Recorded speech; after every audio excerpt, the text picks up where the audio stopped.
hasil pengerukan sungai dan waduk itu memang menambah lahan bagi Ancol. Dan penambahan lahan itu istilah teknisnya adalah reklamasi. Tapi beda sebabnya, beda maksudnya, beda caranya, beda pemanfaatannya dengan kegiatan yang selama ini kita tentang reklamasi 17 pulau itu. Dan ini bukan bagian dari kegiatan reklamasi 17 pulau itu. Ini adalah bagian dari usaha menyelamatkan Jakarta dari bencana banjir.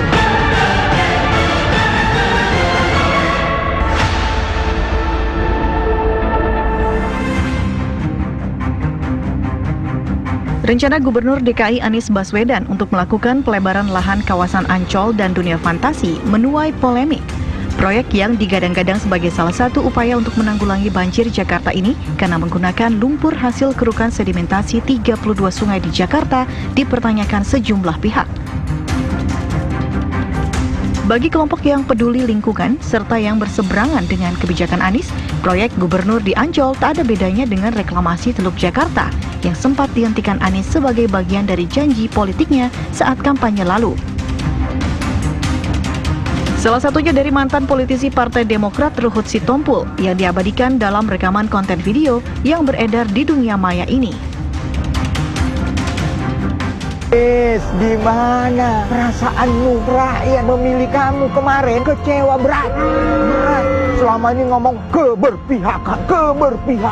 Kau katakan tidak mau berpihak kepada pengembang. Tapi dibalik kata-kata kau, karena kau pintar mempermainan kata-kata, sekarang kau katakan pengembang itu kan juga rakyat. Jadi kemana nelayan yang kau janjikan yang memilih kau, Anies? Mereka sudah mencoblos kau. Sekarang apa yang mereka dapat nelayan-nelayan sekitar sini?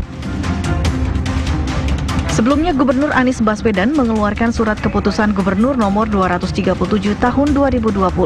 Dalam surat keputusan Gubernur ini diatur pelaksanaan perluasan kawasan reklamasi dunia fantasi atau DUFAN seluas lebih kurang 35 hektar dan kawasan rekreasi Taman Impian Jaya Ancol seluas lebih kurang 120 hektar. Lalu benarkah janji Anies hanya manis saat masa kampanye saja? Ataukah benar proyek di Ancol mampu mengurangi banjir di ibu kota yang kerap terjadi setiap tahunnya?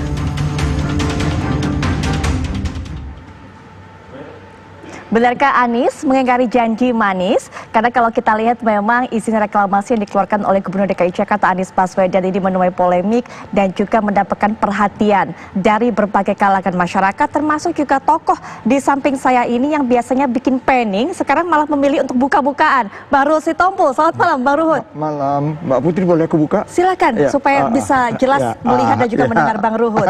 Baik, bagaimana kabar Bang Ruhut? Sehat? Baik Mbak Putri. Tadi kita sudah lihat sedikit statement Bang Ruhut, nanti kita akan bahas lebih lanjut, tapi kita juga sudah terhubung ini tentunya dengan Pak Taufik selaku Wakil Ketua DPRD Fraksi Gerindra. Assalamualaikum, selamat malam Pak Taufik. Waalaikumsalam, selamat malam Mbak Putri dan Bung Ruhut, apa kabar?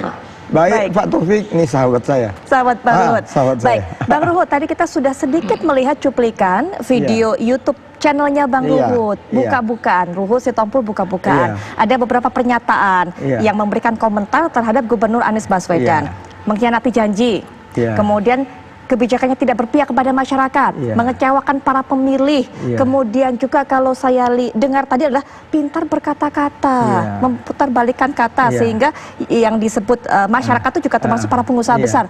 Apa sih maksudnya Bang Ruhut? Iya kan, kalau dia mengenai mempermainkan kata-kata kita udah tahu. Tadi kan dia bilang, ini beda yang Ancol ya, beda dengan yang berapa belas itu. 17 pulau sebelumnya. 17 pulau. Beda memang katanya. Gimana? Kata dia beda, tapi nyatanya dia keluarkan izin sudah. Kan, itu satu, itu baru pintu masuk. Nanti semuanya juga karena udah mulai dibangun lagi. Nanti kan alasannya, itulah permainan kata-kata. Kan sudah dibangun, jadi gimana? Saya harus keluarkan juga izinnya lagi. Contohnya waktu saya datang ke situ, itu investor yang sudah beli curhat sama saya mereka. Apa yang mereka katakan? Bang, kami sudah bayar ini bang gini-gini, tapi ketidakjelasan. Bagaimana? Jelasnya di mananya Bang Ruhut? Iya, mereka takut dasar hukum kepemilikan mereka gimana, apa kan gitu. Padahal semua udah bagus kok. Ya, apalagi pada waktu itu kan begini ya. Ini reklamasi ini kan dipolitisir. Reklamasi ini kalau kita lihat ini dari zaman orde lama, orde baru, ya, terus berapa orde, nggak bisa. Tapi kita puji Tuhan, terima kasih kepada Yang Maha Kuasa, baru Pak Jokowi lah Gubernur Jakarta. Ya, udah itu dilanjutkan lagi oleh Pak Ahok. Itu kan fakta. Nah, mulailah para investor. Investornya juga kita harus lindungi. Berapa triliun mereka sudah, apa kan kasihan sama mereka. Ya, jadi pengembang harus kita lindungin, ya. Tapi kan bayangkan ini jagonya Anies kan, waktu dia menyegel itu, semua TV ikut, ramai wartawan. Tapi waktu keluarin izin, IMB-nya apa sekitar hampir 900 lebih kurang, keluarin. Sampai kawan saya yang ada di DPR pun tersinggung. Ingat, gubernur itu nggak boleh one man show, apalagi pada waktu itu dia belum punya wakil gubernur. Baik. Ya? DPRD itu harus diikuti. Baik. Kita dengarkan mungkin Pak Taufik bisa memberikan tanggapan. Betulkah Gubernur Anies ini kemudian one man show? Pak Taufik memiliki pandangan tersendiri tentunya. Dan juga tadi kita sudah lihat bagaimana temuan dari Bang Luhut saat di lapangan tidak berpihak kepada masyarakat. Kebijakan-kebijakan dari Pak Anies ini dan juga tadi mengenai masalah reklamasi itu dipolitisir. Pak Taufik silakan. Ya gini, saya ingin meluruskan dulu ya antara reklamasi yang 17 pulau dengan apa yang dikeluarkan di Kepkup 237. Pertama, saya ingin sampaikan bahwa Kepkup 237 itu adalah kelanjutan dari mulai sejak gubernurnya Pak Fauzi Bowo diperpanjang oleh Pak Jokowi, kemudian diperpanjang oleh Pak Jarod sampai ke Pak Anies yang 120 hektar. 120 hektar dalam kerjasama antara Pemda DKI dengan Ancol itu memang dimaksudkan untuk menampung seluruh lumpur-lumpur, seluruh tanah hasil kerukan, sungai, waduk, dan lain-lain yang ada di Jakarta. Yang terjadi sekarang sampai dengan hari ini baru tertumpuklah kurang lebih sekitar 20 hektar. Di antara Ancol dengan Pemda DKI, satu sisi Ancol memang memerlukan perluasan. Di sudut lain, DKI memerlukan tempat pembuangan itu. Kenapa? Karena secara hukum tanah-tanah itu tidak boleh diperjualbelikan. Jadi harus ada tempat pembuangan. Itu yang disebut dengan apa yang terjadi sekarang. Beda dengan ketika reklamasi. Saya memberi contoh di kawasan 120 hektar.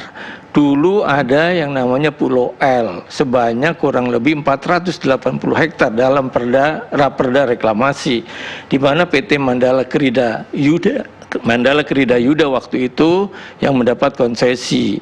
Kemudian perluasan untuk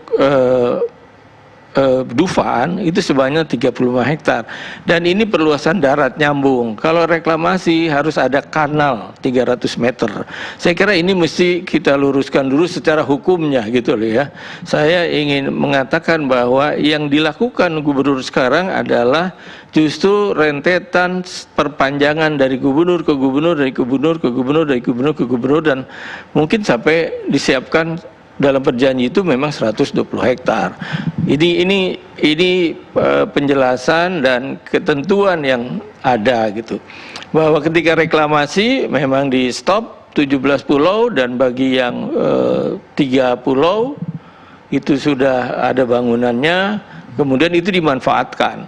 Dan pemanfaatan itu saya kira memang lebih banyak buat kepentingan pemerintah daerah. Persentasenya ya di Pulau C dan Pulau D, Pulau G itu persentasenya lebih banyak kepentingan pemerintah daerah yang akan dibuka menjadi pantai publik. Saya kira itu yang terjadi yang ingin saya sampaikan. Gitu. Artinya Pak Taufik, Pak Anies ini tidak mengingkari janjinya ya yang disampaikan ya?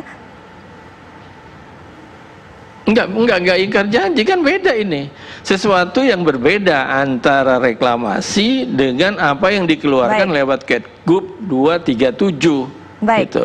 Baik, nggak ingkar janji. Bang Ruhut sudah dijelaskan apa perbedaannya tadi. Nanti Bang Ruhut akan bisa berikan komentar lagi. Nanti kita akan tahan dulu. Apakah Kabar Indonesia Malam akan segera kembali.